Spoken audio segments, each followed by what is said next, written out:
My name is Gedis Grudzinskas.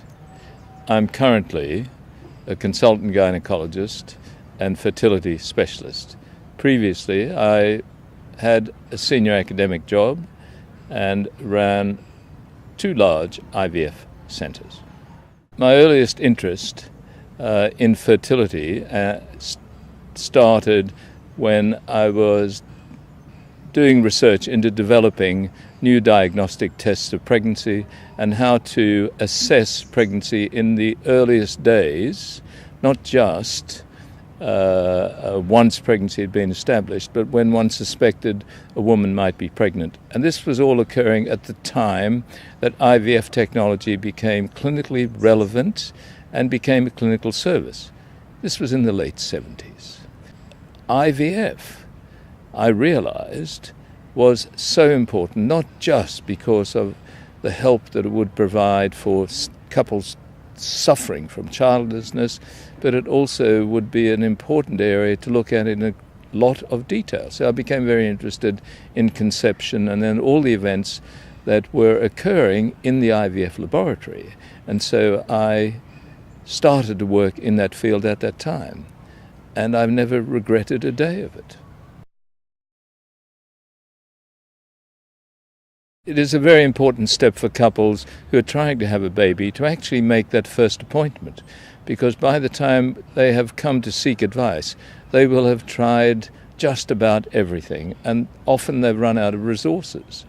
They've expended such a lot of energy, emotional and physical and medical, and not just money, to try and find out why they haven't become pregnant and what they might need to do to start their family.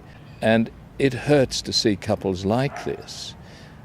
Couples, individuals in the couple, the forgotten men, if I can use that term. And what has moved me enormously has been the affection and resilience of many couples who have survived all these challenges and seek advice.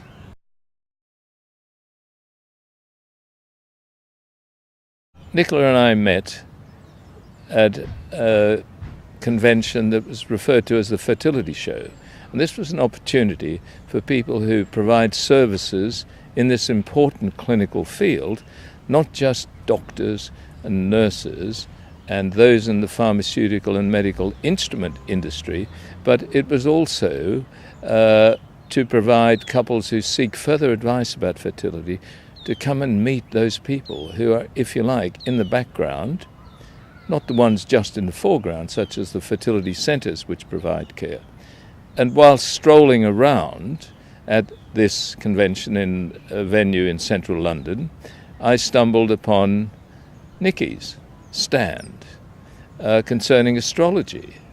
And I was at that time in my professional life where I thought it important for me to learn more, because what I knew, and I could update myself at various conferences and meetings of a technical and scientific nature, but here was someone looking at fertility in a way that few, if any, others had done before. To me, it was self-evident. I often use the term, we are what we eat. We are who we are in the climate in which we live. We are affected by the cycles of the moon and the sun. And here was a lady who was seeking to explore that knowledge from ancient cultures that could benefit couples and suffering people of today. There's more to astrology than the horoscope columns in newspapers. This is an ancient art and an ancient science. And so just because its relevance isn't recognized in the modern world doesn't mean it doesn't have a relevance. So it was important that I should have information, and Nikki was able to hold my hand and teach me. But then when we started to work together, what became clear was that couples that Nikki had referred to me came to me knowledgeable. They had their problem in a perspective which was realistic. It seemed to me that they had less stress in their lives that other couples with similar circumstances had. So Nikki seemed to me to have helped the couple shed the avoidable stress in an otherwise stressful time in their lives as they seek to start a family. What became clear to me was that there didn't seem, in that couple's perspective of their situation, the race of time. There was a more realistic perspective of timeliness. She'd provided some order in and some elements of certainty, not certainty, but advice about timing that previously was absent. Uncertainty, the unknown, provides an element of stress, and as soon as we move away some of the unknown, the uncertainty, then there's less stress. And Nikki's couples came with less of that avoidable stress because of a time perspective.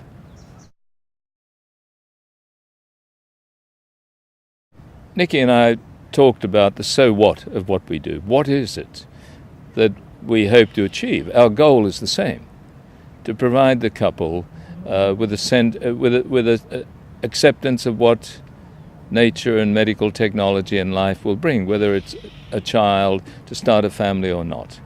And so we explored what it is that could be evidence-based. So Nikki would say to me, I don't really understand how this works. And I said to her, I was about to say it to her, and she said it back to me. And what she said to me was, I don't really mind, I don't know how it works, it could be placebo. But something positive seems to happen in the lives of these couples. And to me, that's enough. Nikki wanted to create an app. And I said, wow. And the reason I said wow was not because here's something new that Nikki is doing, but it was relevant to how we live in our society today.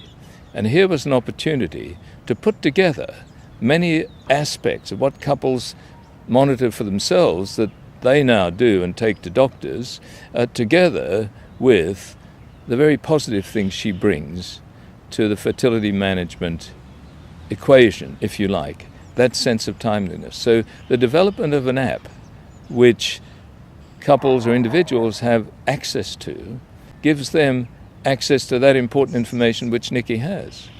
The couple is then able, in the intimacy and privacy of their own homes, wherever they are, to address many of these aspects which, when expected to speak to a stranger about, can be quite threatening. What is important is, as science develops, as communication improves, as patients are more and more included in every aspect of their health in the decision-making process, is for medical practitioners, especially of the old school, the traditional school, to be open to work in a different way. We will learn a lot more together, if you like, the steering committee, the couple, and the doctor, and anybody else who is involved together, and we'll be better off to achieve the couple's deepest desire, whatever that is, and respond in a learned way rather than in an old-fashioned way, which might be to say, oh, it's out of my field of understanding and I don't have an opinion. Those days have gone. People in my field need to spend more time, and that time is best done listening.